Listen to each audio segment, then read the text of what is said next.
de vos propositions et qu'est-ce qui les distingue par rapport aux propositions des 26 autres candidats? Alors, je considère que quand on est candidat à une élection, la moindre des choses, c'est de faire deux choses. Aller au contact des électeurs, parce que rien ne remplace le contact humain. Et la deuxième, c'est de construire un programme en adéquation avec leurs aspirations et leurs attentes. C'est ce que j'ai fait depuis 2 ans, maintenant que je sillonne cette circonscription, et j'ai relevé quelques priorités. La première, à mon sens, c'est l'enseignement français à l'étranger, qui a été traité de manière secondaire durant le quinquennat de François Hollande. Vous savez que les crédits consacrés à l'enseignement français à l'étranger ont baissé de plus de 8% durant ce quinquennat. Et la conséquence principale est que la part supportée par les familles, les frais de scolarité, n'ont cessé d'augmenter. Il faut mettre un terme à cette dérive, parce que l'enseignement français à l'étranger, il a une double mission. Scolariser les enfants français à l'étranger, ce n'est pas un luxe, et aussi s'adresser à ceux qui n'ont pas la nationalité française et qui souhaitent faire leur éducation, l'enseignement en français. Il faut qu'on conserve cette double mission. Pour la conserver, il faut maîtriser les frais de scolarité. Comment? D'abord en faisant en sorte que le budget de l'État soit sanctuarisé, que ce désengagement de l'État s'arrête. Deuxièmement, en réformant la gouvernance de l'Agence pour l'enseignement français à l'étranger, qui a pour l'instant un fonctionnement très opaque et de gestion comptable à court terme. Je crois qu'il faut avoir une vision de moyen-long terme et qu'il faut surtout associer les parents d'élèves à la prise de décision. Et troisièmement, en revoyant le système des bourses, parce que le système des bourses n'a pas compensé la disparition de la prise en charge qui avait été décidée par Nicolas Sarkozy pour les classes de lycée. Donc l'enseignement au cœur de mes préoccupations, de mes priorités. Le deuxième volet, je dirais, c'est la fiscalité.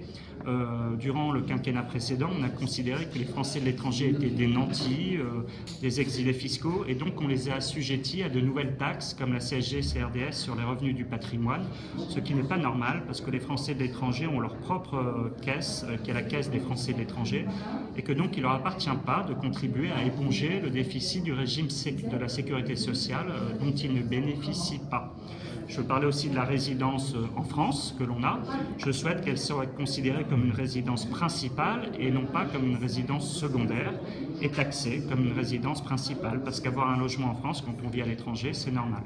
Justement, dans l'une de vos propositions, vous parlez aussi de la création d'un fonds d'investissement expatrié. Oui. De quoi s'agit-il? Est-ce qu'il est facile à concrétiser? Alors, il s'agit d'aider les jeunes entrepreneurs qui sont de plus en plus nombreux au Maroc et dans d'autres pays de la circonscription, en Côte d'Ivoire aussi, qui ont une idée, un projet innovant qui tient la route, qui bien sûr doit être sélectionné, mais qui n'ont pas au départ les fonds nécessaires pour l'initier. Et moi, ce que je veux, c'est un fonds d'amorçage qui serait financé par des grandes entreprises et par les entrepreneurs eux-mêmes en ayant en quelque sorte des actions dans leur propre société, qui leur permettent de démarrer, d'avoir les fonds nécessaires pour amorcer la dynamique. C'est particulièrement difficile parce que vous savez que les banques mettent beaucoup de conditions à prêter ou alors à des taux d'intérêt très élevés. Et là, je crois qu'on a un moyen de développer la vitalité économique dans cette région et ça serait à la fois, bien sûr, gagnant pour le jeune entrepreneur et pour le pays dans lequel il réside. Oui, justement, vous parlez aussi de défendre cette région et d'en faire un point de développement pour la France. Oui. Qu'est-ce que vous proposez exactement?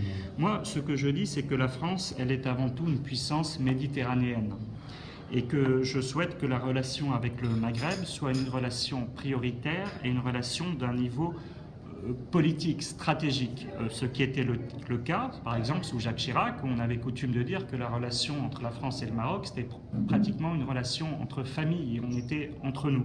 Et je constate que la France a un petit peu banalisé sa relation avec le Maroc, et je le déplore.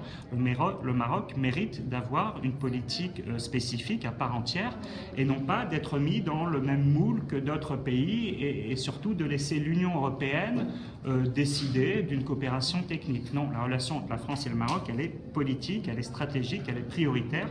Ce n'est pas une relation de niveau technique. La France doit jouer son rôle. Mais justement, dans ces élections, dans cette circonscription en particulier, l'affaire des Sahara s'est invitée, et même un candidat s'est retiré. Donc, quelle est votre position sur Il y a eu un cafouillage total du parti En Marche dans cette circonscription. On a investi un candidat qui s'est retiré quelques heures plus tard, puis on a investi Madame Leïla Ichi qui a finalement perdu son investiture. Et dorénavant, nous n'avons plus aucun candidat En Marche dans cette circonscription. Certains le prétendent, parce que c'est porteur d'avoir affiché une proximité avec En Marche, mais la réalité, c'est qu'il n'y a pas de candidat En Marche. Et moi, sur la question que vous évoquez, j'ai rappelé la position diplomatique de la France, qui est la mienne, c'est-à-dire la recherche d'une solution juste, durable et équitable, agréée par les Nations Unies et en accord avec les résolutions du Conseil de sécurité. C'est la position diplomatique officielle de la France et c'est la mienne. Oui. Et une dernière question, si vous le permettez. À la lumière des résultats des élections présidentielles, quelles sont vos chances dans cette circonscription? Je crois qu'elles sont réelles parce que c'est une circonscription qui était juppéiste. Moi, ma ligne, c'est Alain Juppé, et qui est devenue macroniste à la présidentielle. C'est-à-dire, c'est une circonscription qui est centre-droit, centre-gauche. Moi, ma ligne, c'est Jacques Chirac, c'est Alain Juppé. Et le fait qu'il n'y ait pas de candidat En Marche en face de moi fait que je pense que ma ligne peut être majoritaire, comme elle l'était il y a quelques années, quand c'était Jacques Chirac qui donnait l'impulsion et la ligne. Donc je pense que les chances sont vraiment réelles, à la fois parce que j'ai sillonné cette zone, que je suis allé sur le terrain, et aussi parce que je n'ai pas de candidat En Marche face à moi. Bonne chance alors. Merci à vous.